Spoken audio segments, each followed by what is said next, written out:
এই যে বিউটিফুল একটা আপুকে দেখছেন, তিনি একজন পাহাড়ি মানুষ। আপনারা দেখতে পাচ্ছেন উনি মুন্ডি তৈরি করছেন, আর অন্য পাশে ওনার হাজবেন্ড যিনি লাকসু তৈরি করছেন। এই দুটো খাবারই হচ্ছে পাহাড়ের দুটি জনপ্রিয় খাবার।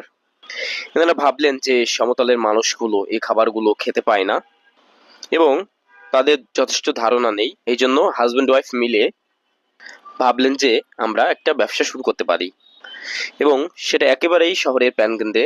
আপনারা জেনে খুশি হবেন যে, এবং আপনারা জেনে অবাক হবেন যে এই খাবার দুটি এতটাই ট্রেন্ডিং এ চলে গিয়েছে যে এখানে প্রচুর মানুষের সমাগম হয়।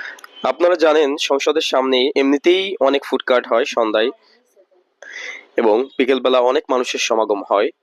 সেই সাথে এই খাবার খাওয়ার জন্য এক্সট্রা করে অনেক মানুষ এখানে আসে। সো এই খাবারগুলো খেতে হলে আপনাকে এসে আগে এখানে বুকিং দিতে হবে, মানে টিকিট কাটতে হবে। তারপরে সিকোয়েন্সিয়ালি তারা খাবার সার্ভ করে। আর এই মুন্ডিটা হচ্ছে নুডলসটাকে সিদ্ধ করতে হয়, তারপর কেটে কেটে, এবং সেখানে বেশ স্পাইসি অ্যাড করা হয়। সেখানে পোড়া মরিচের গুঁড়ো, তেঁতুলের চাটনি, পেঁয়াজ বেরেস্তা, ব্ল্যাক পেপার, এবং সেখানে চিকেন যুক্ত করা হচ্ছে। আপনারা দেখতে পেয়েছেন সাধারণত 4 ধরনের মুন্ডি হয়: নর্মাল মুন্ডি, এগ মুন্ডি, চিকেন মুন্ডি এবং স্পেশাল মুন্ডি। এবং স্পেশাল মুন্ডিতে চিকেন এবং ডিম বোধ থাকে। এই জায়গাটা হচ্ছে সংসদ ভবনের একদমই সামনে। এটার সাথে একটা লিকুইড যুক্ত করা হচ্ছে। লিকুইডটাই হচ্ছে মেইন ইনগ্রেডিয়েন্টস। ওনারা যেটা বললেন, এই লিকুইডটাই হচ্ছে খাবারের মেইন টেস্ট যোগ করে। আই ডোন্ট নো, আমি জিজ্ঞেস করার পরে আমাকে বলেনি, বলেছে এটা তাহাদের পাহাড়ি বিভিন্ন ট্র্যাডিশনাল খাবার।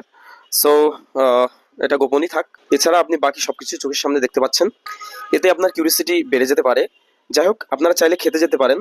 আর এই খাবারটা খেতে চাইলে আপনারা শহরের যে কোনো প্রান্ত হতে সংসদ ভবনের সামনে যেতে হবে, এবং সেখানে গিয়ে ডানে বামে একটু ঘুরলেই আপনারা তাকে পেয়ে যাবেন। সত্যি বলতে গতানুগতিক ব্যবসা করার চেয়ে একটু আনকমন কিছু করা যায়। আর যদি খাবারের ব্যবসা হয় তাহলে তো